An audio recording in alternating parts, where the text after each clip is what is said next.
إيه هصير أحسن، هصير أحسن، هصير أحسن. إيه هصير أحسن، هصير أحسن، هصير أحسن. إيه هصير أحسن ولا يمنعني شي، مدام راسي حي بسوي اللي علي. إيه هصير أحسن بما إني نويت وعزمت وخطيت بكمل ما بديت. إيه هصير أحسن ولا يمنعني شي، مدام راسي حي بسوي اللي علي. إيه هصير أحسن بما إني نويت وعزمت وخطيت بكمل ما بديت. ماني خايف ولاني واقف أنا.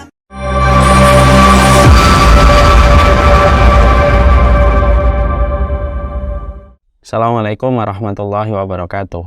Innal hamdalillah wassalatu wassalamu ala rasulillah. Nah, komen di Instagram ini. Innal hamdalillah wassalatu wassalamu ala rasulillah wa ala alihi wa sahbihi wa man tabi'ahum bi ihsan ila yaumil qiyamah. Kepada keluarga besar muslim di Munchen, Jerman yang semoga Allah rahmati, semoga Allah berkahi, kepada seluruh para santri, kepada seluruh para penuntut taman ilmu yang semoga Allah lapangkan kehidupan, dan semoga senantiasa kita diberikan kecintaan di antara orang yang beriman, karena kecintaan di antara orang yang beriman itu merupakan tanda keimanan kita yang benar. Orang apabila memiliki keimanan yang benar, maka salah satu indikator iman yang benar, dia semakin mudah untuk mencintai hamba yang beriman. Dia menutupi aibnya, dia menutupi dosanya, dia menutupi segala kesalahannya, mendoakan di dalam kebaikan, dan tentunya mereka berkasih sayang di dalam kehidupan karena mereka memiliki keimanan yang sama kepada Allah, keimanan yang sama kepada Rasulullah SAW dan para sahabat dan generasi terbaik awal dari umat ini. Inilah yang selalu kita harapkan. Semoga kita memiliki sebuah kenikmatan di dalam kecintaan kita kepada orang yang beriman. Banyak di antara kita yang menjadi penuntut ilmu, tetapi mereka tidak diberikan sebuah kecintaan di antara orang yang beriman. Padahal kita mengetahui jelas dari para ulama, tanda di antara keberkahan ilmu adalah kita diberikan rasa cinta yang besar kepada sesama saudara yang beriman kepada Allah dan Rasul-Nya. Semoga seiring kita mendapatkan kesehatan, seiring kita mendapatkan keberkahan dalam setiap apapun yang kita peroleh, semoga itu pula yang menjadikan kita mendapatkan rasa cinta, ruhama, di antara orang yang beriman. Dan kata ruhama, yang artinya saling berkasih sayang, itu sejatinya tidak pernah diberikan sampai ketika orang itu diberikan cinta dan diterima keimanannya oleh Allah. Semoga kita termasuk orang yang diterima imannya oleh Allah dan ditumbuhkan rasa ruhama pada hati kita terhadap orang-orang yang kita sama-sama beriman kepada Allah.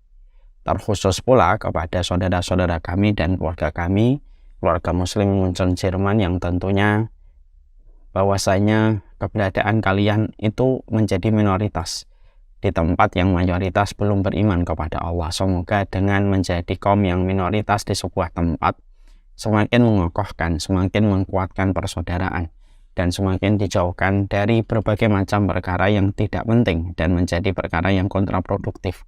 Semoga dengan kebersamaan di tengah tempat yang begitu jauh dari tempat rumah kita dan domisili kita, semakin menjadikan keberkahan, dan semoga kelak akan memberikan kebaikan.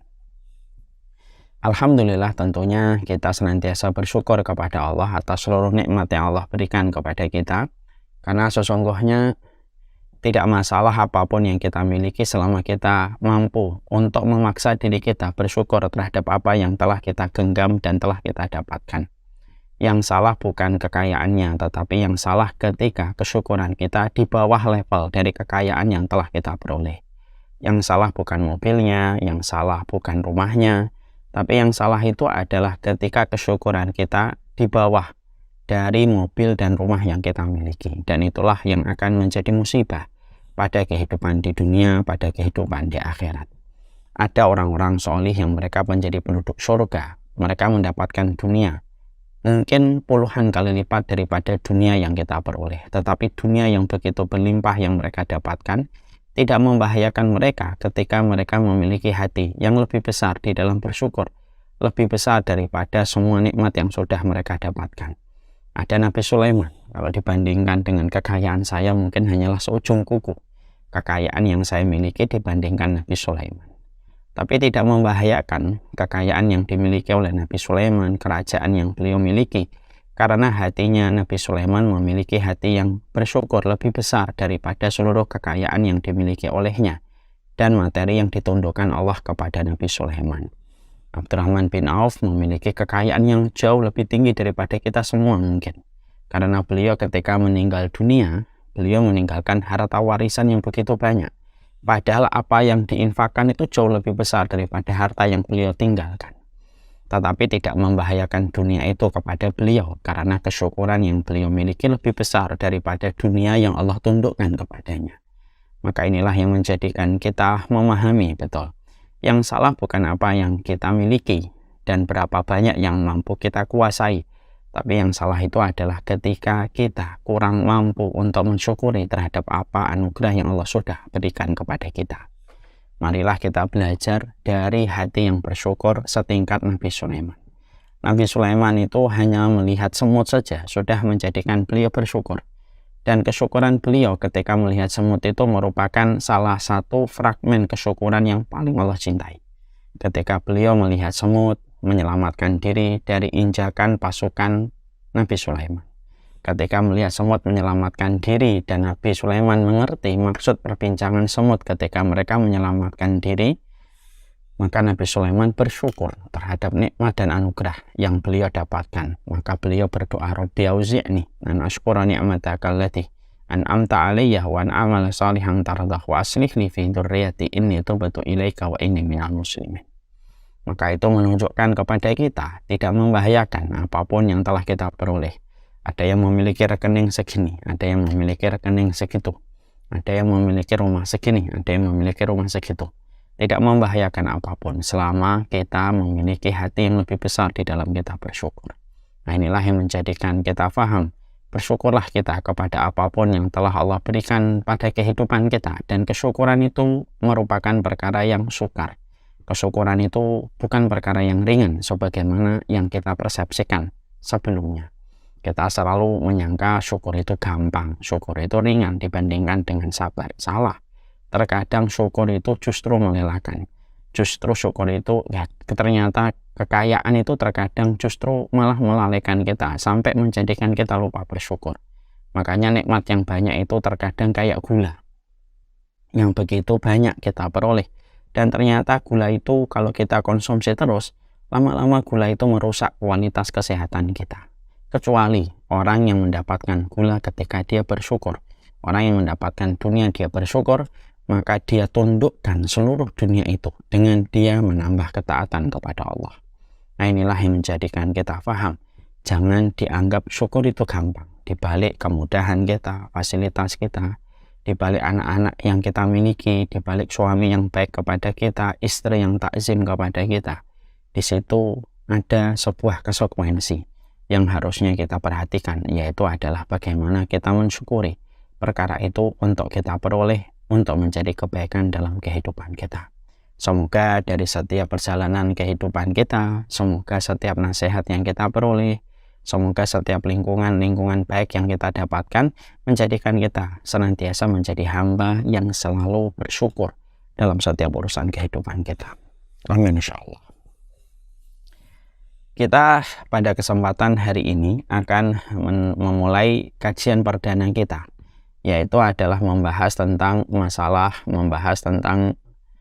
masalah tafsir. Tentunya tafsir yang akan kita sampaikan nanti adalah tafsir pilihan. Mungkin kita tidak memulai dari tafsir juz 30, tapi tafsirnya nanti tafsir pilihan. Nanti kita bisa berpindah dari satu ayat kepada ayat yang lainnya.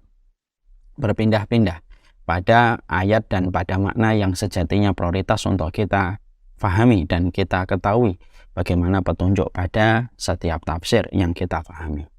Sebelum kita menuju kepada perkara itu, tentunya kita harus memberikan sebuah prolog yang baik. Kenapa kita harus mempelajari tafsir? Ini kalau kita tidak selesaikan dalam pembahasan, kita khawatir kalau kita tidak selesai membahas bagaimana prolog kita, kenapa kita harus mempelajari tafsir, why-nya tidak kita hadirkan, latar belakangnya, khalfiyahnya, dan sederet persoalan yang harus kita pahami sebelum kita membahas tafsir. Saya khawatir nanti kita membahas tafsir, kita mudah untuk patah semangatnya. Kalau kita tidak paham, kenapa kita harus mempelajari tafsir pada kehidupan kita? Kenapa tidak ilmu yang lain? Kenapa tidak fikih, Ustaz? Kenapa tidak faraid, Ustaz? Kenapa tidak masalah rumpun-rumpun ilmu yang lainnya? Kenapa bukan keluarga sakinah, mawaddah, dan warahmah? Ini harus terjawab dulu, supaya akhirnya kita memiliki pijakan yang kuat ketika kita tahu latar belakang ketika akan melakukan sesuatu. Makanya kita bahas dulu, ya, kenapa, apa itu tafsir dan keutamaan apa, kenapa kita harus memprioritaskan tafsir di dalam rumpun ilmu yang kita harus kuasai dan harus kita mengerti.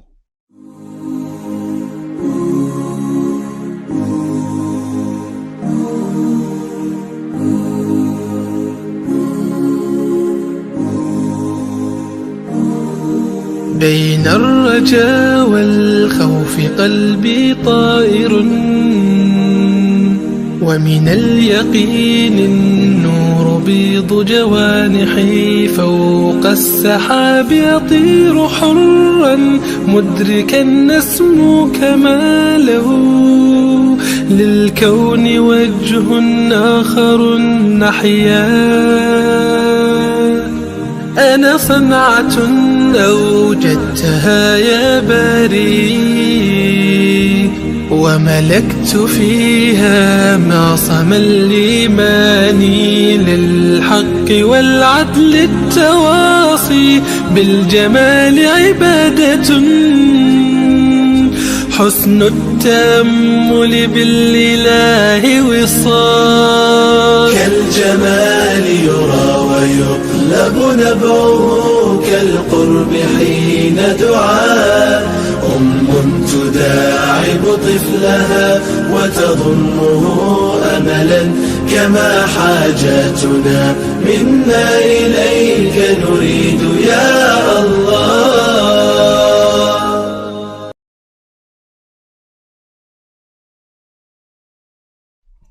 Kita buka yang pertama. Sekarang pengertian tafsir itu apa?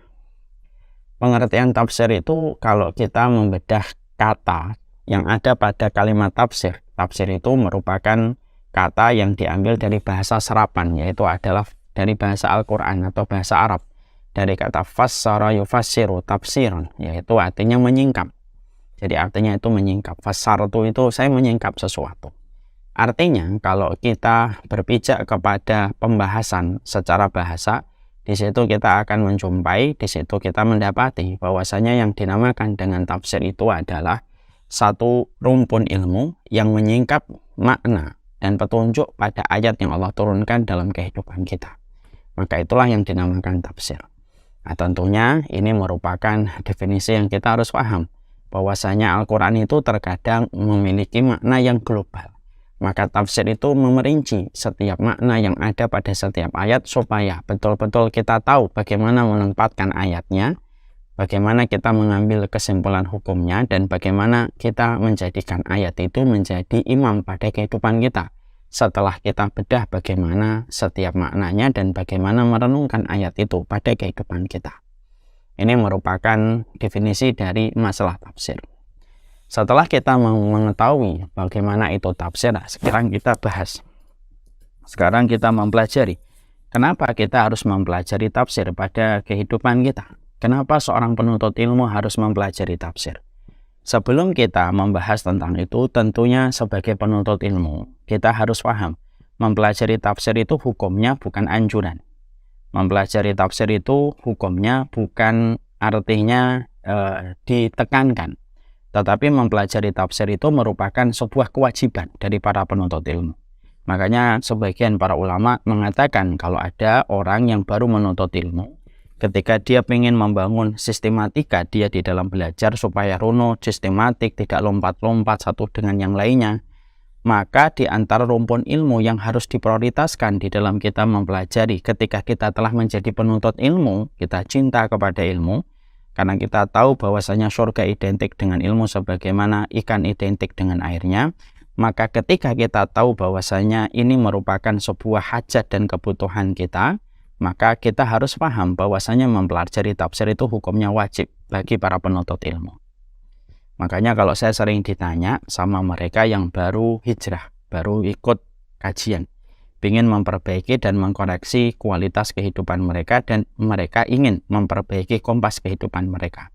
Biasanya mereka tanya, pertanyaan mereka adalah, Ustadz, apa yang harus kami prioritaskan di dalam kami belajar? Setidaknya ada 3. Nah, ini untuk siapapun, ini untuk saya, siapapun yang merasa sebagai penuntut ilmu. Siapapun yang merasa baru hijrah. Jadi kalau ada orang ketika mereka baru hijrah kok dia tidak mempelajari 3 perkara ini secara baik, maka perjalanan hijrahnya tentunya belum barokah. Karena perjalanan hijrah itu barokah ketika ditopang dengan ilmu. Hijrah itu tidak hanya identik meninggalkan dosa. Hijrah tidak hanya identik meninggalkan dosa. Tapi hijrah itu barokah ketika hijrah itu membuatmu menjadi orang yang selalu memprioritaskan ilmu pada perjalanan kita setelah meninggalkan kubangan dosa. Maka ada 3 ilmu dalam ilmu yang kita harus prioritaskan dalam perjalanan kita kembali kepada Allah. 1, akidah. Karena dengan akidah kita mengetahui yang benar dan yang salah. Bukan hanya sekedar mengetahui yang baik dan buruk, tetapi akidah itu menegaskan mana yang benar dan mana yang salah. Apa itu haknya Allah, apa itu haknya Rasul, apa itu agama kita, kewajiban kita kepada Allah, kewajiban kita kepada Rasul, itu dipahamkan di dalam akidah. Dan kita tidak boleh lalai di dalam masalah akidah, harus dipelajari dengan benar. Jadi kalau ada orang baru ngaji, lalu dia hijrah, ditanya, sudah berapa tahun hijrah? 3 tahun. Kitab akidah mana yang sudah kamu pelajari sampai selesai? Oh, belum ada. Maka menurut para ulama, hijrahnya belum berbarokah. Karena apa? Hijrah itu tidak hanya menjadikan kamu memperbaiki pakaianmu. Hijrah itu tidak hanya menjadikan kamu melakukan ibadah sunnah. Tapi hijrah itu menuntut sebuah komitmen bagaimana kamu harus memperbaiki kualitas kedekatan kamu dengan ilmu. Dan ilmu yang diprioritaskan di dalam perjalanan manusia ketika kembali sama Allah itu adalah akidah. Ini akidah harus betul-betul dipelajari. Yang kedua yaitu adalah tazkiyatun nafs. Ini tazkiyatun nafs ini termasuk salah satu ilmu yang juga wajib diprioritaskan. Kenapa tazkiyatun nafs berbarengan dengan akidah? Karena tazkiyatun nafs akan menjadikan seseorang hatinya menjadi objek untuk dia bersihkan. Karena hati merupakan organ tubuh yang paling cepat kotor. Hati merupakan organ tubuh yang paling cepat keruh dan paling cepat lelah. Biasanya masalahnya para penuntut ilmu, kalau mereka mendapatkan ilmu tetapi direspon oleh hati yang kotor, maka ilmu hanya dijadikan pembenaran. Pembenaran dari sikap kasarnya, pembenaran dari sikap ketusnya, dan sederet hal-hal negatif ketika ilmu itu direspon sama hati yang kotor. Makanya Imam Al-Ghazali rahimahullahu ta'ala berkata, memberikan nasihat kepada setiap para penuntut ilmu. Setiap para penuntut ilmu memiliki PR internal.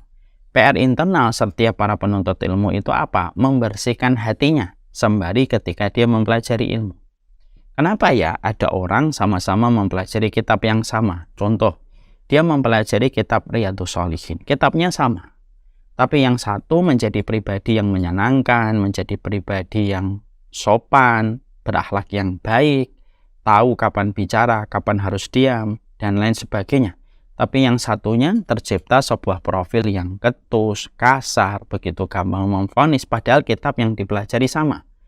Maka kalau kita sering menjumpai kasus-kasus semacam itu terjadi, biasanya dibedakan dengan kondisi dan kualitas hatinya. Kalau hatinya bersih, maka dia akan merespon ilmu dengan tepat, dan ilmu itu akan menjadi sebuah keberkahan. Ilmu seakan-akan mendarat pada sebuah tanah yang subur, menghidupkan pohon yang rindang, memberikan keteduhan, dan buahnya manis, menghilangkan dahaga. Tapi kalau ada orang ketika mempelajari ilmu, mempelajari akidah, tidak disertai dengan tazkiyatun nafs, maka ibaratnya sebagaimana biji yang dilempar pada tanah, tumbuhlah pohon yang berduri, melukai banyak orang yang lewat, dan buahnya tidak bisa menghilangkan dahaga orang yang memetiknya. Maka itulah yang kita paham. Makanya tazkiyatun nafas itu penting. Dan ini harus selesai juga. Jadi akidah, tazkiyatun nafas harus selesai. Kita harus paham tentang bahasa tazkiyatun nafas. Kita harus paham tanda hati yang sehat, tanda hati yang sakit. Kita harus paham yang disebut dengan nafsul lawamah kayak apa, nafsul mutmainnah itu apa. Itu harus paham. Semua itu rumpun-rumpunnya harus paham itu. Jangan mati sebelum mempelajari semua rumpun ilmu dalam masalah tazkiyatun nafas.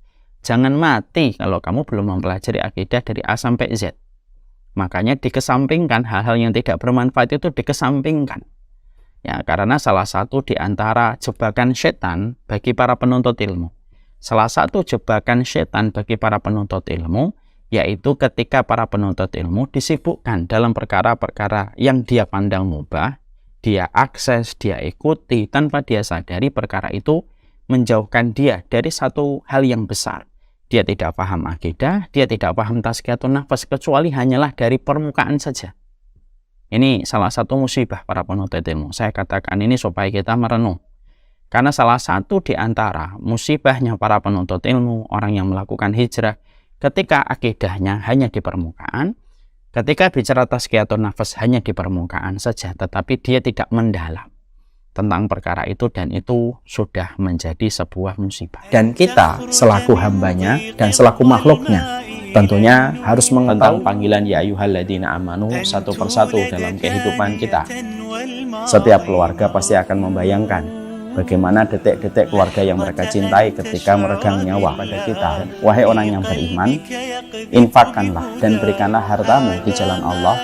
Sebelum saya menyampaikan ayat 282, tentunya kita harus paham. Kata orang munafik kita respon. Karena sesungguhnya tidak ada yang mereka inginkan dari setiap perkataan yang mereka sampaikan kecuali adalah melemahkan pada Allah. Bahwasanya yang pertama yang kita jumpai adalah kita diberikan nasihat dan nasihat terindah.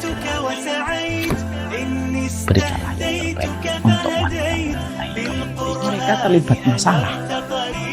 Masalah itu terjadi, mukmin atau tidak mukmin pasti kita akan terlibat masalah. Tentunya di dalam kita beriman kepada Allah, maka salah satu di antara syarat keimanan kita kepada Allah adalah mencintai apapun yang dicintai oleh Allah.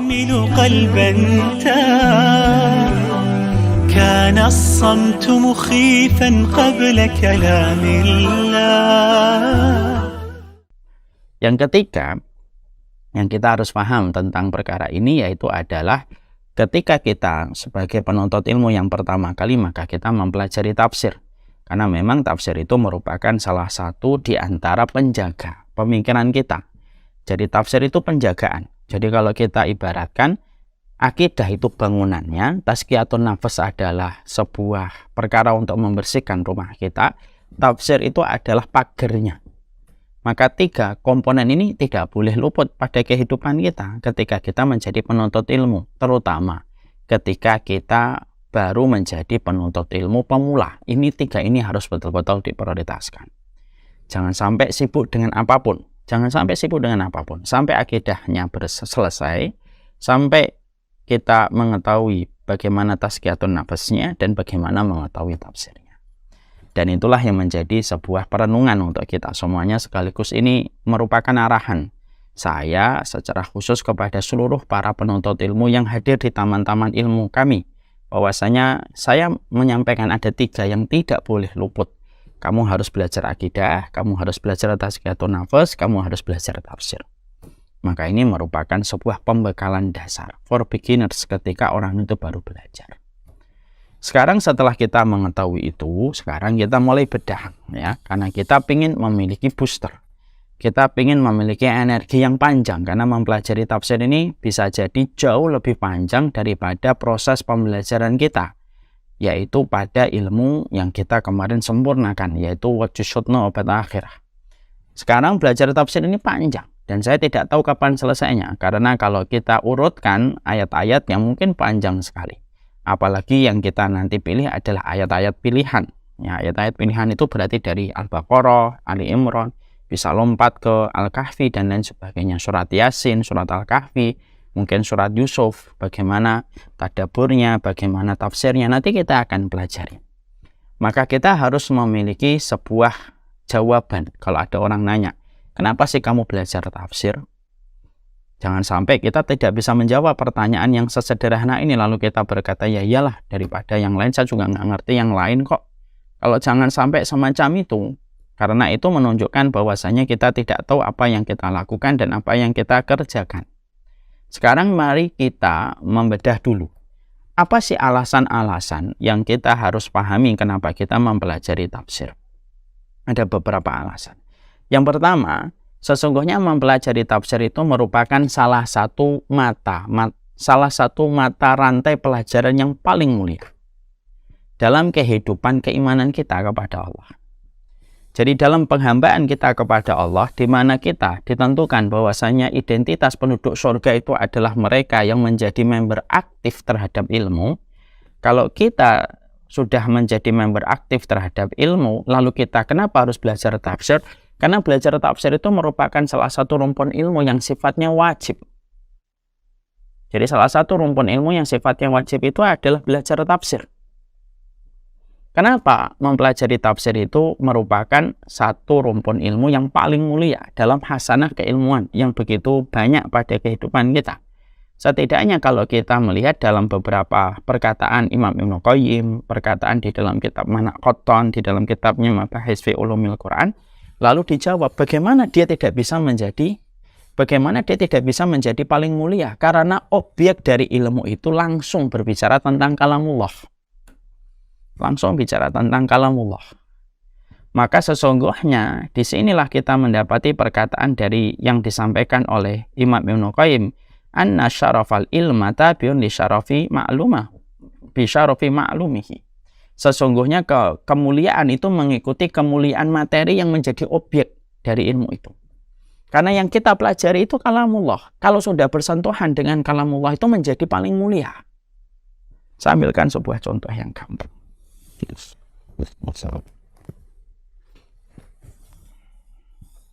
Saya sudah sering menyampaikan tentang contoh ini, tapi contoh ini memang layak untuk disebutkan dalam banyak konteks.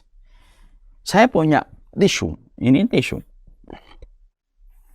Tisu ini kalau saya tidak tulisi apa-apa, tisu ini hanyalah sebatas tisu. Saya bisa pakai untuk membersihkan wajah saya. Lalu ketika selesai untuk membersihkan wajah saya dari permukaan minyak, ya saya bisa buang kapan saja. Saya bisa letakkan, ketika saya letakkan, saya bisa tempatkan kacamata, saya bisa tempatkan power bank, maka tidak ada masalah. Karena dia hanyalah sebatas tisu. Tapi beda ketika tisu ini saya tulisi ayat Al-Quran. Ya, saya tulisi Bismillahirrahmanirrahim, Alhamdulillahi Rabbil Alamin, Ar-Rahmanirrahim, sampai Ghairil Maghdubi Alaihim Waladhdallin. Lalu saya tuliskan ini di atas tisu tersebut. Maka tisu ini langsung berubah, dia menjadi kemuliaan. Saya tidak bisa menjadikan tisu ini untuk membersihkan kembali minyak di wajah saya karena ada ayat Al-Qur'annya. Saya tidak bisa membuangnya di bawah kaki saya karena di situ ada ayat-ayat Al-Qur'annya. Saya tidak bisa meletakkan dia di bawah siku saya begini karena di dalamnya ada ayat Al-Qur'an. Maka tisu ini langsung menjadi mulia. Kenapa dia langsung menjadi mulia? Karena kemuliaan ayat Al-Qur'an yang ada pada tisu ini. Nah, kita bisa bayangkan ya.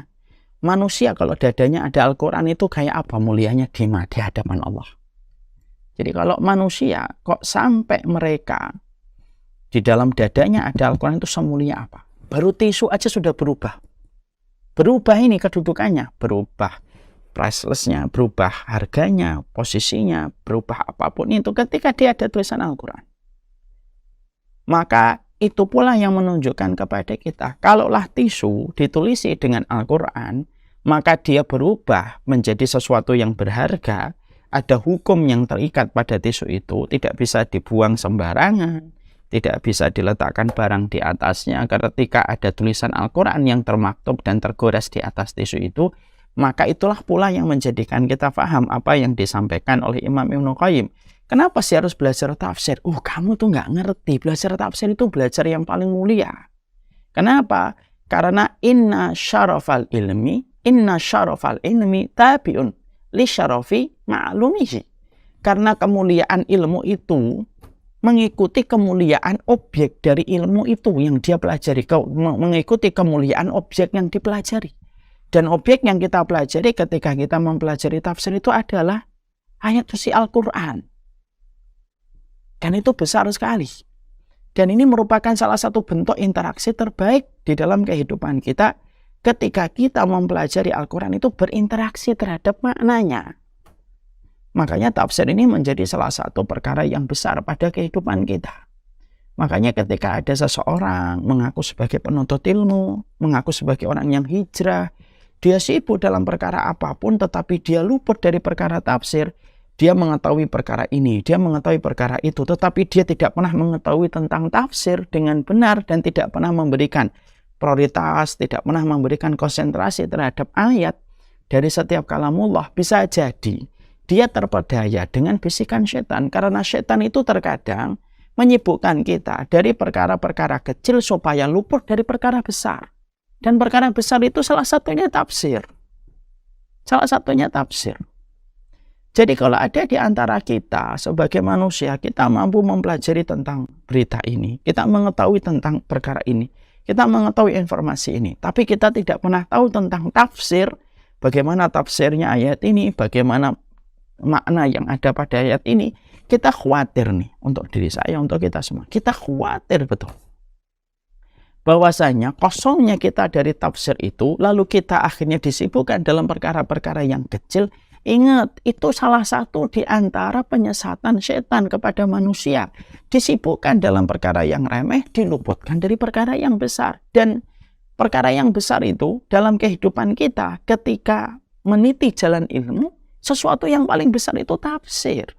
Setelah akidah, setelah tazkiyatun nafs itu tafsir, karena kemuliaan objek yang dipelajari oleh ilmu itu.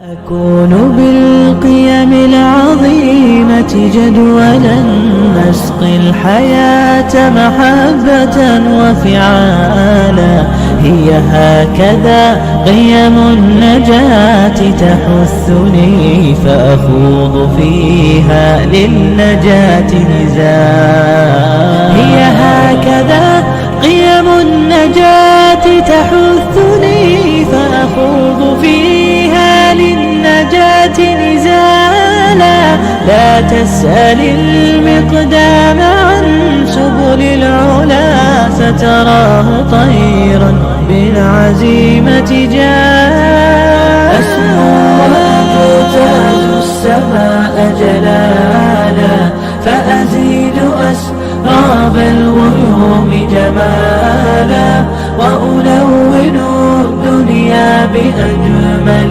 بسمة وأكون للخير العميم مثالا. Makanya sampai pagi sebagian para ulama itu mengatakan wajib setiap muslim untuk mempelajari tafsir. Minimal 1 kali dia harus membaca tafsir sepanjang hidupnya. Dan itu harus betul-betul paham. Maka itu merupakan bagian dari perkara yang kita harus paham. Kemuliaan yang dimiliki oleh tafsir itu demikian besarnya pada kehidupan kita. Di mana dengan kita mengetahui kemuliaan itu menjadikan kita selalu bersemangat. Karena apa yang kita pelajari berkaitan tentang kalamullah. Dan Allah itu paling senang mereka yang berinteraksi pada kalamullah. Allah itu paling senang sama mereka yang berinteraksi pada kalamullah. Apapun kesibukan kita, yang mana kesibukan itu bermuara kepada kesibukan kita, bermuara pada kesibukan kita pada kalamullah, itu selalu menjadikan diri kita menjadi mulia. Dan itu yang kita harus paham. Allah itu banyak meninggikan derajat orang-orang ketika mereka berinteraksi dengan Quran. Makanya betul kata Rasulullah SAW. Rasulullah SAW itu mengatakan, Innallaha yarfa'u bihadzal kitab aqwam wa yadh'u bihi akharin. Allah itu meletakkan, Allah itu mengangkat kemuliaan satu kaum disebabkan interaksi mereka yang benar terhadap Al-Quran, dan Allah merendahkan satu kaum disebabkan karena mereka tidak tahu bagaimana berinteraksi dengan Al-Quran. Ini penting sekali. Terutama hari ini ketika kita berada pada zaman sosial media yang begitu sangat kuat. menyerang kita dari segala penjuru arah mata angin. Kanan, kiri, semuanya mengajak kita untuk terenggut dari dari satu kebaikan. Maka akhirnya pikiran kita ini hati-hati. Saya sudah sering menyampaikan berulang-ulang untuk nasihat pada diri saya. Pikiran itu merupakan sesuatu yang paling berharga. Jangan gampang-gampang memasukkan sesuatu ke dalam pikiran kita. Karena pikiran itu sesuatu yang sangat mahal harganya. Makanya kenapa kita dikondisikan untuk mempelajari tafsir, supaya pikiranmu itu terisi dengan kalamullah dan apa narasi kebenaran yang disampaikan oleh Allah di dalam Al-Quran, supaya pikiran kita tidak dipenuhi narasi fulan, narasi fulan, narasi fulan, narasi fulan. Karena sesungguhnya tidak ada yang paling berhak mengisi pikiran seorang mukmin kecuali narasi Allah. Kalamullah dengan narasi yang apa yang Allah sampaikan dalam setiap wahyu. Dan itu menjadi sebuah poin yang pertama. Kenapa belajar tafsir itu sepenting itu? Iya, itu sepenting itulah kita mempelajari tafsir. Jadi tidak bisa dianggap sebelah mata. Tidak bisa dianggap sebelah mata. Tidak bisa kita anggap bahwasanya mempelajari tafsir itu hanyalah himbauan. Tidak himbauan. Bukan pula anjuran. Tidak pula anjuran. Ini bukan himbauan. Ini bukan juga anjuran. Tetapi ini merupakan bagian dari perkara yang wajib kita pelajari. Tadi saya menyampaikan akidah itu bangunan, tazkiyatun nafas itu yang membersihkan bangunan itu, dan tafsir itu adalah penjaga, pagernya yang menjaga rumah tersebut. Ketika kita mengetahui bagaimana tafsir itu. Masya Allah ya.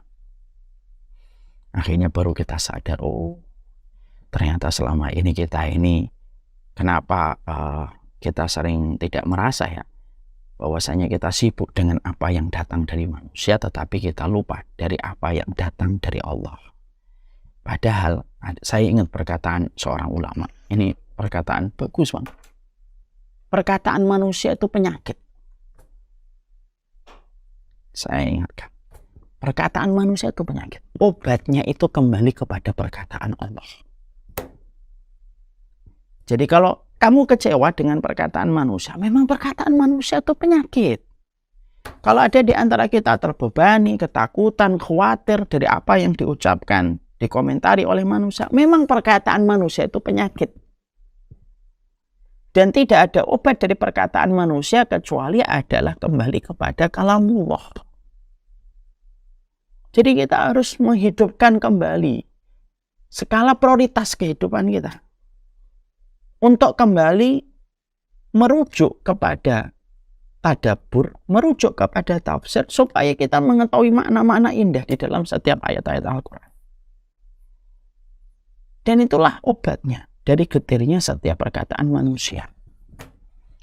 Handphone, sosial media, dengan seluruh turunannya, itu menjadikan kita ditempatkan pada posisi keramaian perkataan manusia, keramaian perkataan manusia, keramaian perkataan manusia. Yang tanpa kita sadari akhirnya apa? Membuat kekhawatiran berlebihan. Membuat beban di dalam kita memikirkan sesuatu. Membuat kegelisahan, membuat kecemasan. Memang perkataan manusia itu memang penyakit. Dan tidak ada obat dari perkataan manusia itu kecuali perkataan Allah. Makanya kalau kita kecewa, kembalinya kepada kalamullah. Dan tidak usah kita memikirkan perkataan manusia. Kan perkataan manusia itu hanya sepanjang lidahnya. Perkataan manusia itu hanya sepanjang lidahnya. Tapi itu penyakit terkadang. Dan penyakit itu obatnya adalah menyibukkan kembali kepada kalamullah. Makanya orang yang berinteraksi kepada Al-Quran, mereka selalu mengerti bagaimana mereka membaca setiap peristiwa. Mereka selalu paham di dalam membaca setiap kejadian. Dan mereka selalu mengerti bagaimana memiliki sebuah narasi dalam setiap perjalanan kehidupan mereka. Kalau berinteraksi dengan Al-Quran. Itulah indahnya Al-Quran. Itulah indahnya Al-Quran. Menjawab seluruh perkara pada kehidupan kita. Dan itu akan terungkap secara maksimal, tereksplor secara maksimal ketika kita mempelajari tafsir. Ya, sekali lagi, inna syarafal ilmi tabi'un li syarafi ma'lumihi. Kemuliaan ilmu itu tergantung kemuliaan objek yang dipelajari. Itulah yang kita sejatinya harus mengerti. Yang kedua, kemuliaan kita. Kenapa harus mempelajari tafsir, Ustaz? Karena sesungguhnya mempelajari tafsir itu merupakan salah satu perangkat. Dia merupakan sebuah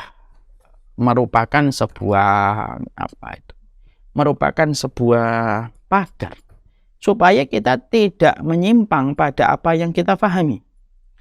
Munculnya syubhat itu perkara yang samar-samar, yang berakibat kepada kerusakan yang menyimpang pada pemikiran seseorang itu terkadang karena dia tidak memahami tentang tafsir yang benar. Karena orang yang tidak paham tafsir itu bodoh. Orang yang tidak mempelajari tafsir itu bodoh. Dan biasanya memang kebodohan itu dimulai ketika tidak paham tentang tafsir. Bukan hanya bodoh, bahkan lahirnya orang yang menyimpang itu salah satunya karena tidak berinteraksi dengan benar kepada tafsir. Itu yang mengatakan ulama.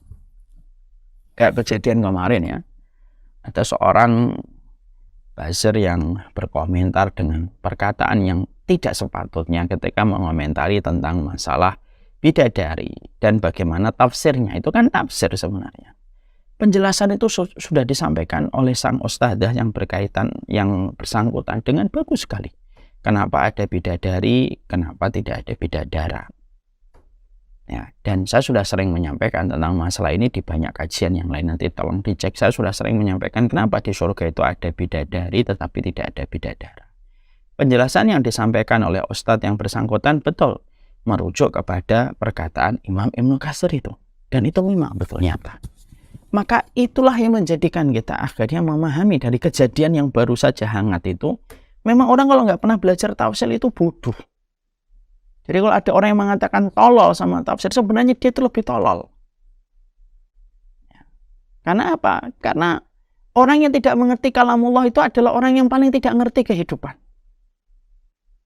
Karena kehidupan ini miliknya Allah. Dan orang yang paling tahu kunci kehidupan, siapa yang paling tahu kunci kehidupan dari perkara besar hingga perkara kecil? Yang paling tahu yang menciptakan. Kalau saya menciptakan iPhone, maka saya paling tahu tentang iPhone itu. Yang menciptakan iPhone itu siapa ya? Yang menciptakan iPhone itu siapa? Maulana Steve Jobs.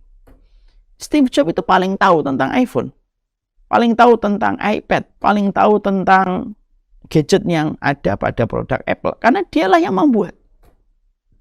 Orang yang paling tahu tentang kehidupan itu bagi orang yang beriman itu tidak perlu ragu. Orang yang paling tahu tentang kehidupan, kunci dan rahasia kehidupan dari perkara besar dan perkara kecil itu Allah. Karena yang membuatnya adalah Allah. Itu akidah itu. Hidup pada zaman fitnah itu bukan pilihan. Tetapi hidup pada zaman fitnah merupakan sebuah komitmen dan konsekuensi yang harus kita hadapi. Kita tentunya kalau bisa memilih pada kehidupan kita ingin hidup yang sepi dari fitnah. Tapi hidup itu terkadang tidak memberikan kita banyak pilihan kecuali komitmen yang harus kita berikan. Ketika kita hari ini sadar kita hidup pada zaman fitnah, dan sesungguhnya masa fitnah telah datang ruang dan waktunya pada kehidupan kita, maka inilah yang menjadikan kita dituntut untuk mengetahui fitnah itu apa. Bagaimana fitnah itu diterangkan di dalam kitabullah dan sunnah. Bagaimana kita menjauhi dari fitnah itu pada kehidupan kita. Karena tidak mungkin orang akan selamat dari fitnah kalau dia tidak mengetahui tentang keburukan fitnah itu dan bagaimana penjabaran tentang fitnah itu. Orang yang tidak memahami bahayanya kolesterol, dia tidak akan selamat dari kolesterol. Orang yang tidak memahami bahayanya overthinking, maka dia akan overthinking. Orang yang tidak memahami tentang fitnah, bahwasanya fitnah merupakan perkara yang selalu ditakutkan dan dikhawatirkan para sahabat setelah kemunafikan. Bagaimana selamat dari fitnah kalau dia saja tidak mengetahui tentang keburukan fitnah? Para sahabat itu, mereka khawatir terhadap kemunafikan. Dan tidak ada yang mereka khawatirkan setelah kemunafikan kecuali adalah fitnah yang datang pada kehidupan manusia sebagaimana gelombang air laut ketika menjorok ke daratan dan tidak ada satupun rumah yang selamat ketika dilewati gelombang air itu. Setingkat Umar bin Khattab, setebal imannya, sekuat takwanya, itu pun masih ketakutan ketika sudah bicara tentang fitnah. Pada sebuah riwayat disampaikan bagaimana Umar bin Khattab bertanya, siapa di antara kalian yang mengetahui tentang hadis masalah fitnah yang pernah disampaikan Nabi? Tidak ada yang mengacungkan jarinya kecuali adalah Hudzaifah ibnul Yaman. Lalu Hudzaifah ibnul Yaman berkata, fitnatur rajuli fi malihi wa ahlihi wa tukaffaru bis sholati was shadaqati wal amru bil ma'ruf wa nahyu 'anil munkar. Setiap orang itu nanti akan mendapatkan fitnah pada dirinya, pada keluarganya, pada hartanya. Dan fitnah itu tidak bisa ditepis dan ditahan kecuali dengan sholat, puasa, sedekah, dan amar ma'ruf nahi munkar. Lalu Umar bin Khattab mengatakan kepada Hudzaifah bin Yaman, "Laisa hadhil fitnah allati uriduha ya Hudzaifah." Ini bukan fitnah yang kutanyakan kepada dirimu. Walakin uridul fitnah allati tamuju kama yamujul bahar. Tapi sesungguhnya yang aku tanyakan kepada dirimu, wahai Hudzaifah, terangkanlah kepadaku sebuah fitnah sebagaimana gelombang air laut yang tidak ada satupun rumah yang dilewati gelombang air laut itu kecuali mereka akan merasakan fitnah itu. Maka Hudzaifah bin Yaman berkata, sesungguhnya antara dirimu dengan fitnah itu terdapat pintu, wahai Umar, dan tidak akan masuk pada dirimu fitnah tersebut. Tahukah kita bahwasanya Umar adalah pintu yang menjaga kehidupan manusia dari fitnah, dan pintu itu nanti dirusak dengan terbunuhnya Umar bin Khattab oleh Abu Lu'lu'ah al-Majusi. Maka semenjak saat itulah mengalir fitnah pada kehidupan manusia, dan sifat fitnah itu datang dari yang kecil membesar dan tidak ada ujungnya sampai hari kiamat ditegakkan oleh Allah.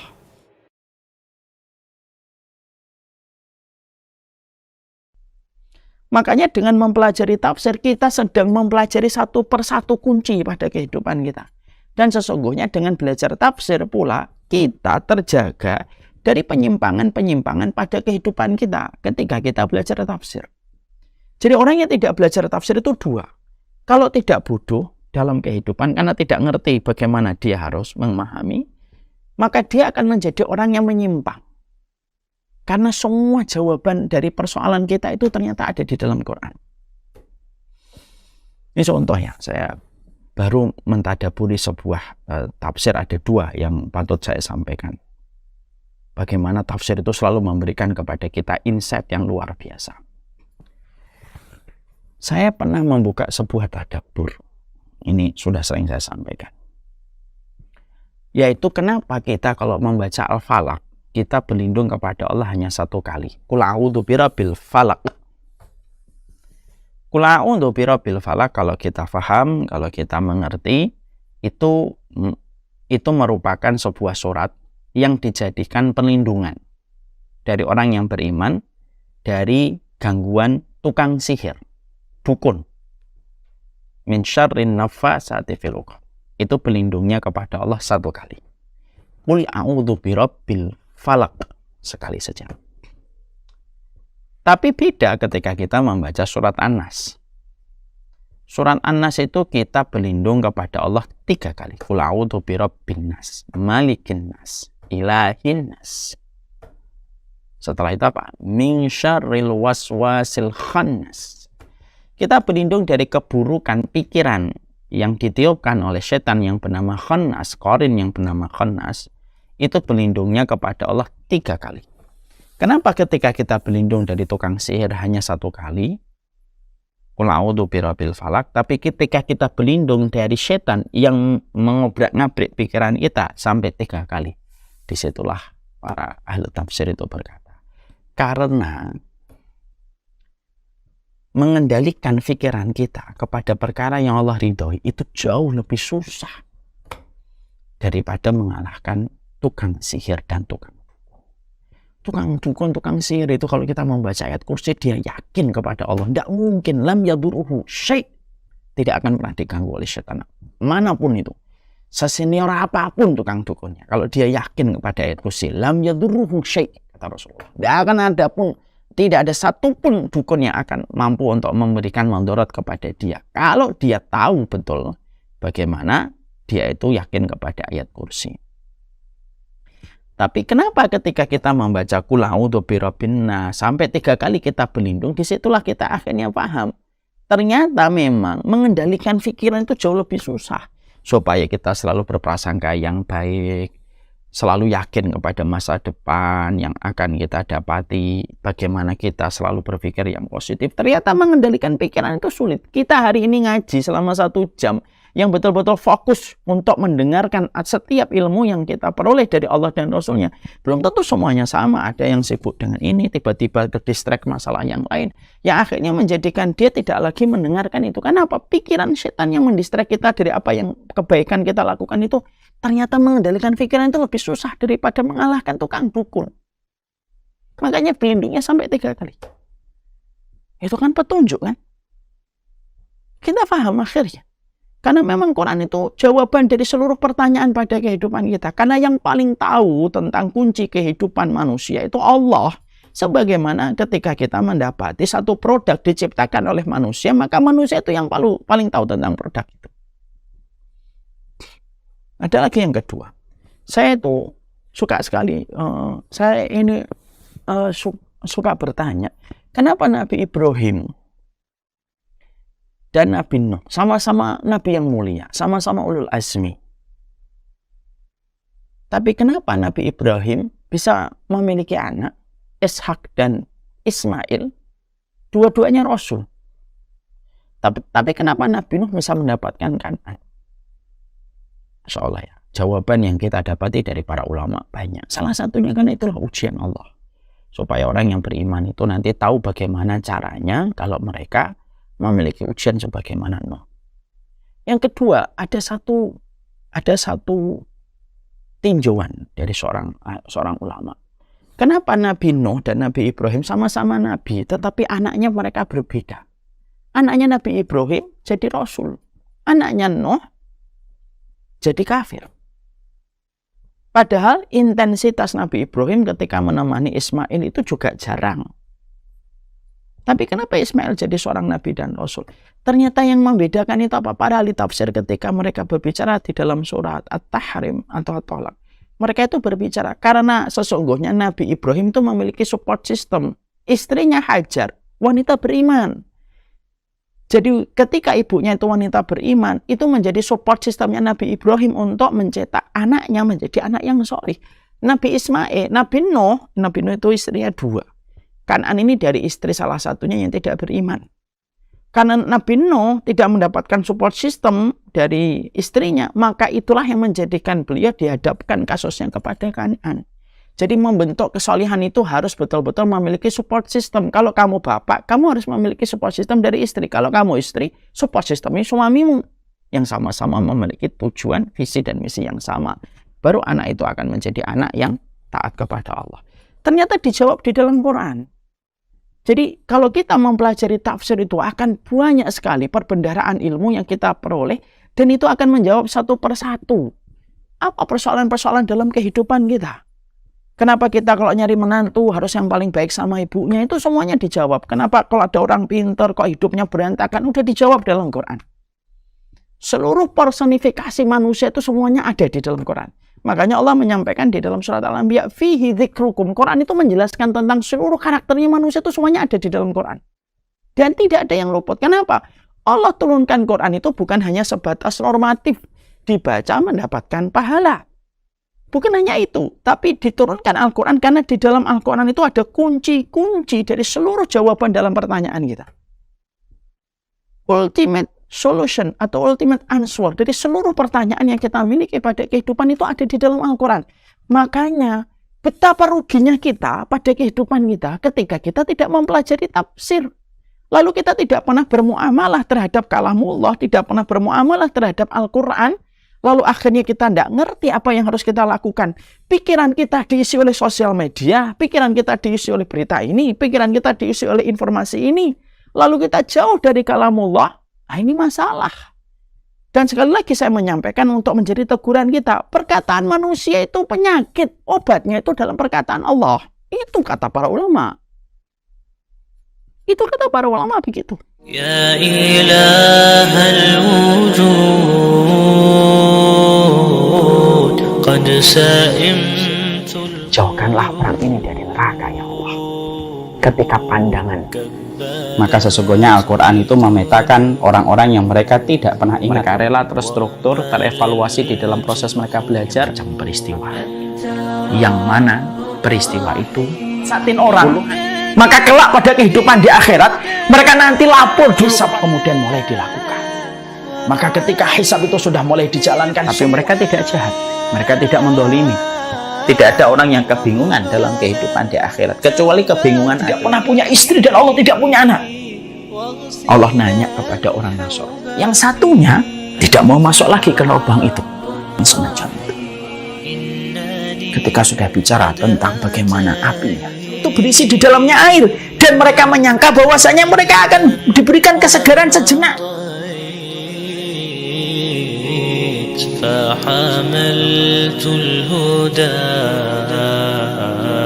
صادقا في المدى.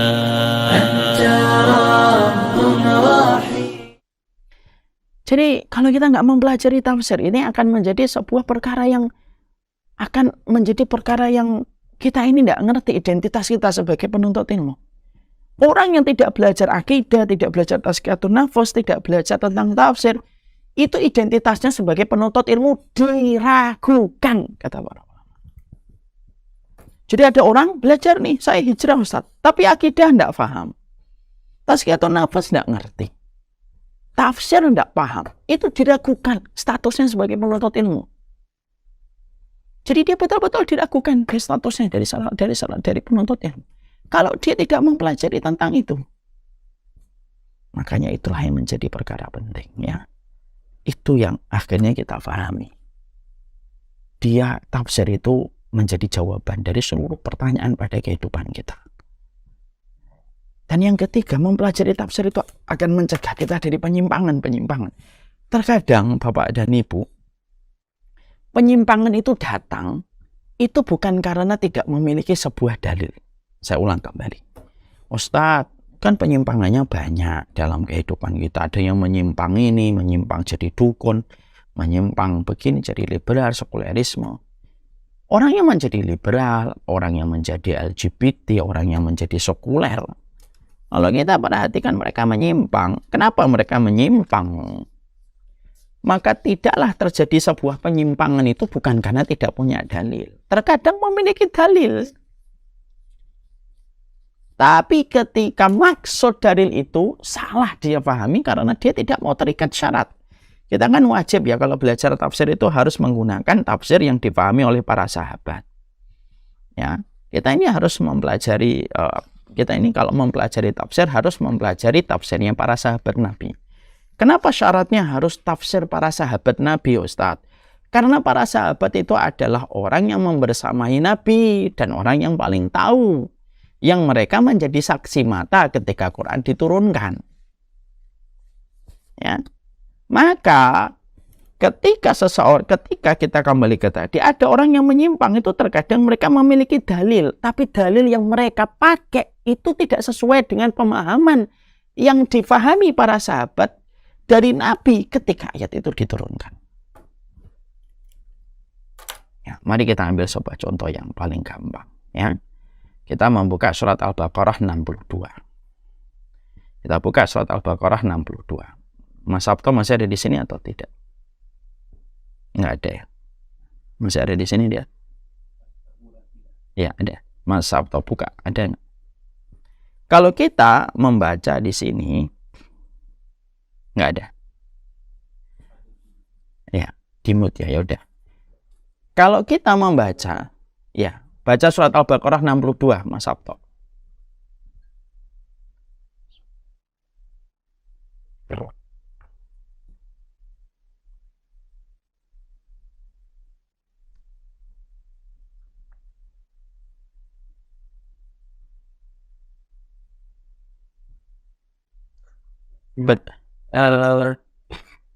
Artinya sesungguhnya orang-orang yang beriman, orang-orang Yahudi, orang-orang Nasrani, dan orang-orang Sabi'in, siapa saja di antara mereka yang beriman kepada Allah dan hari akhir dan melakukan kebaikan, mereka mendapat pahala dari Tuhannya.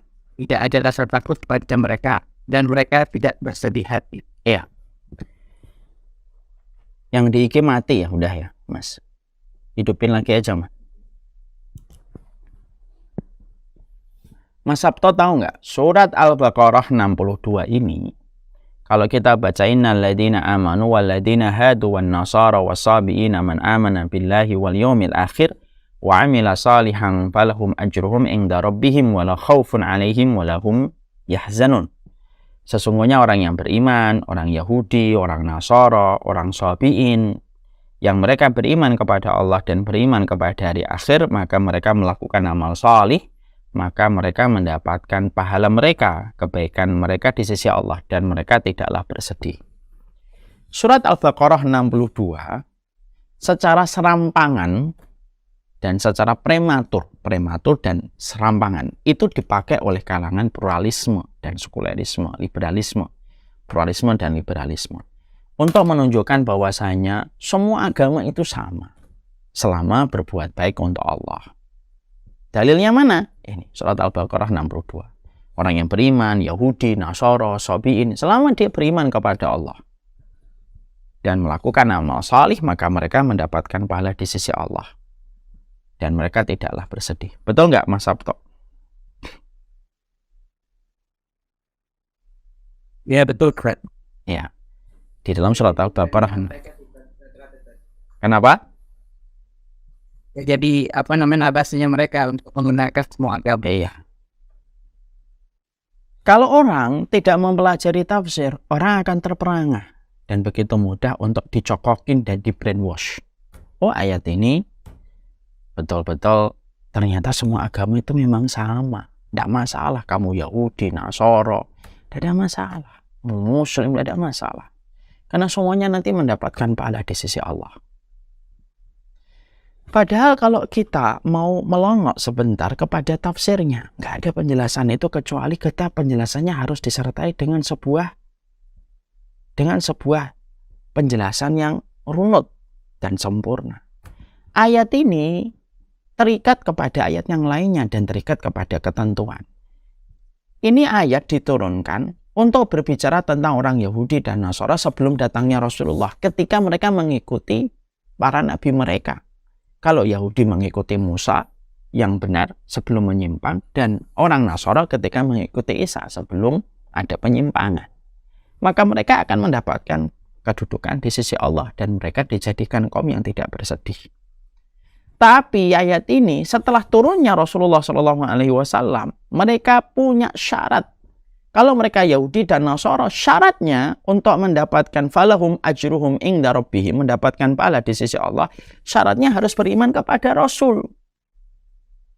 Kalau mereka tidak mau beriman kepada Rasulullah, maka ayatnya dibawa kepada surat Al-Bayyinah. Innal ladzina kafaru min ahlil kitab wal musyrikin fi nari jahannam khalidina fiha. Orang-orang yang kufur kepada Allah dari ahlul kitab, dari Yahudi dan Nasara, mereka berada di dalam neraka jahanam. Itu kata Allah. Berarti setelah turunnya Rasulullah, maka ayat ini harus digandengkan dengan surat Al-Bayyinah. Ayat ini bicara tentang konteks orang Yahudi dan Nasara yang hidup dengan para nabi mereka. Selama mereka tidak menyimpang dari ajaran nabi mereka, dari Nabi Musa dan Isa, maka mereka mendapatkan kedudukan pahala di sisi Allah. Tapi setelah munculnya Nabi, mereka harus beriman kepada Rasulullah. Kalau mereka tidak beriman kepada Rasulullah, iman mereka tidak diterima oleh Allah. Dan mereka disamakan, disetarakan dengan orang yang musyrik kepada Allah. Innal ladzina kafaru min ahlil kitab wal musyrikin fi nari jahannam khalidina fiha. Itu menunjukkan kepada kita, betapa pentingnya kita harus mempelajari tafsir. Kalau kita tidak pernah memberikan ruang, waktu, konsentrasi sebagai penuntut ilmu dalam menempatkan tafsir menjadi salah satu mata kuliah kehidupan kita yang penting di dalam kehidupan kita beribadah kepada Allah, lalu kita tidak mempelajari tafsir yang benar, maka sesungguhnya ketiadaan kita menghadirkan tafsir pada kehidupan kita itu yang akan menjadikan kita mudah untuk disesatkan. Karena hari ini kita harus paham, yang kita harus pahami dari hari ini itu apa? Yang kita harus mengerti dan harus kita pahami dari hari ini adalah sesungguhnya setiap penyimpangan, setiap kesesatan, terkadang mereka memiliki dalil, tetapi dalil yang mereka ambil tidak sesuai dengan pemahaman yang diajarkan oleh Nabi. Tidak sama dengan apa yang diajarkan oleh Rasulullah. Makanya tafsir itu dirumuskan oleh para ulama supaya menjadi sebuah pagar yang membentengi supaya pemikiran-pemikiran di dalam mengerti tentang sebuah dalil itu tidak kemana-mana. Karena dalil itu kan bisa kemana-mana tanpa kita mengerti dan tanpa kita tahu. Semua orang bisa untuk menetapkan pemahamannya. Padahal ayat ini, bahwa dalam Al-Quran ini diturunkan, itu menjadi haknya Rasulullah untuk menjelaskan. Dan orang-orang yang mereka menjadi ulama ketika mereka mengambil ilmunya dari para sahabat, itulah yang menjelaskan. Yang memiliki keterangan prerogatif untuk menjelaskan Al-Quran itu hanyalah Rasulullah SAW. Dan Rasulullah sudah menjelaskan secara rinci bagaimana maksud dan makna dalam setiap ayat. Dan kalau kita tidak belajar tafsir, kita sangat dikhawatirkan akan menjadi korban pemikiran-pemikiran yang menggunakan dalih bukan dalil, menggunakan pembenaran bukan kebenaran. Karena terkadang dalilnya itu tampaknya benar, tapi ternyata kalau ditelusuri dalilnya itu tidak benar, bahkan bisa bertentangan dengan apa yang disampaikan oleh Rasulullah. Ya. Bahkan bisa bertentangan dengan apa yang disampaikan oleh Rasulullah. Lah itulah yang menjadikan kita betul-betul mengerti dan memahami tentang kewajiban kita di dalam mempelajari tafsir. Jadi sekali lagi ini bukan rumpun ilmu yang sifatnya anjuran, himbauan. Enggak, ini bukan anjuran, ini bukan himbauan. Tapi ini merupakan seluruh mata rantai yang seharusnya wajib kita pelajari. Dan itulah tafsir. Jadi Masya Allah besar Ustaz, besar sekali. Pengaruhnya besar, penjagaannya besar. Pengaruhnya, penjagaannya, kemuliaannya besar. Kalau sebesar ini kemuliaannya, penjagaannya sebesar ini, nah kita bisa bayangkan gimana kalau ada orang yang tidak mempelajari tafsir. Kemuliaannya dapat dari mana? Penjagaannya dapat dari mana? Karena tafsir itu memberikan kepadamu kemuliaan. Tafsir memberikan kepadamu penjagaan dari pikiran yang menyimpang dan menyesatkan. Itu yang sejatinya kita harus pelajari. Jadi tafsir itu bukan materi, oh tafsir. Bukan tafsir itu bukan, oh tafsir. Tapi tafsir itu pelajaran besar. Nah itu yang ketiga. Jadi betul-betul menjaga kita dari penyimpangan. Ini Masya Allah inilah yang kita paham. Jadi ini baru 3. Nah ini baru prolog ya. Ini pun sudah hampir setengah 3. Jadi disinilah kita harus mengerti tentang menempatkan kembali, repositioning kembali tentang tafsir. Ya. Sekali lagi, seluruh para penuntut ilmu, siapapun hari ini yang mengaku saya sudah hijrah, identitas antum menjadi orang yang muhajir, orang yang hijrah, itu pada dasarnya tidak sempurna identitas itu sampai antum betul-betul membawa keberkahan dalam perjalanan hijrah kita dengan ilmu. Hijrah itu bukan hanya menjadikan kita melakukan ibadah semata. Betul ada ibadah yang berubah, tapi ada perkara yang harus penuhi konsekuensinya. Seorang muhajir itu ada konsekuensinya, ada komitmennya. Komitmennya itu mempelajari ilmu. Akidah harus paham. Tazkiyatun nafas harus ngerti bagaimana dia membersihkan hatinya. Dan dia harus paham bagaimana dia itu memahami tafsir untuk menghindarkan dia dari berbagai macam penyimpangan. Dan sesungguhnya dengan mempelajari tafsir itu menjadi sebuah jawaban dari banyak pertanyaan pada kehidupan kita. Jadi kita tidak usah nyari jawaban itu di setiap referensi-referensi yang di luar Islam. Ya, hari ini itu kita itu menjadi kaum yang mudah kagum sama peradaban lain. Kenapa banyak umat Islam itu yang gampang kagum sama peradaban lain? Karena mereka terputus referensinya tentang referensi dan jawaban dari Islam. Kalau dia terputus referensinya dari Islam, terputus referensinya dari Al-Quran, terputus referensinya dia dari As-Sunnah, ya akhirnya dia mudah kagum sama peradaban lain. Akhirnya apa? Tanpa dia sadari dia telah menyeleweng, dia telah cheating dalam keimanan. Mengaku dirinya Muslim tetapi kagum sama peradaban-peradaban yang lainnya. Nah ini menjadi sebuah masalah. 3 keutamaan itu. Masih banyak keutamaan, masih banyak. Nanti kita akan bahas pada pertemuan kita yang kedua. Jadi ini menjadi sebuah materi penting. Makanya senang sekali kita bersama dengan komunitas Muslim Munchen ini kita tergabung dalam tafsir. Dan sekali lagi saya sampaikan pula kepada seluruh para penuntut ilmu. Tadi di live IG juga ada hampir 700-an yang ikut. Silahkan ayo bergabung. Ini mumpung tafsir ini baru awal kita pelajari, supaya runut, sistematik gitu kita pelajari. Mumpung ini baru pertemuan perdana, supaya kita paham, supaya kita ngerti dalam setiap pertemuan kita. Saatnya mungkin nanti harus paham jadwalnya, karena kita akan mengadakan kajian ini secara runut ya, setiap 2 pekan sekali kalau tidak salah. Nanti silahkan mengupdate terus tafsir ini supaya kita paham. Dan kita baru prolog yang pertama ya, kenapa kita harus belajar tafsir. Nanti supaya kita bisa jawab secara tegas dan lugas kalau ada orang lain, kenapa sih belajar tafsir? Kenapa nggak belajar ekonomi syariah dulu? Kenapa kok nggak belajar tentang hadis dulu? Kenapa kok belajar tafsir dulu? Kita paham jawabannya. Dan kita ngerti. Orang yang dewasa itu adalah orang yang tahu konsekuensi dari setiap pilihan. Nah, kita pun harus menjadi orang yang dewasa dalam pilihan kita. Kenapa kita mempelajari tafsir? Ya karena kita tahu konsekuensi kenapa kita harus belajar tafsir pada perjalanan kita sebagai penuntut ilmu.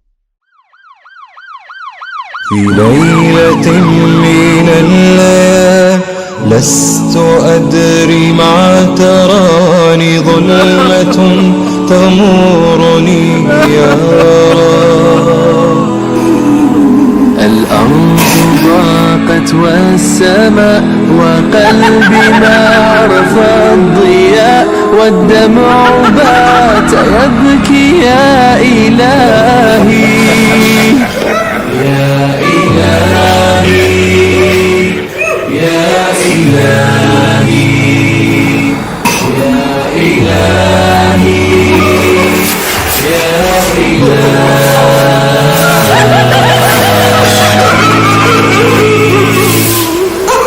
عصيت والدمع كبير وإني في حزني أسير مقيد بذنبي يا رب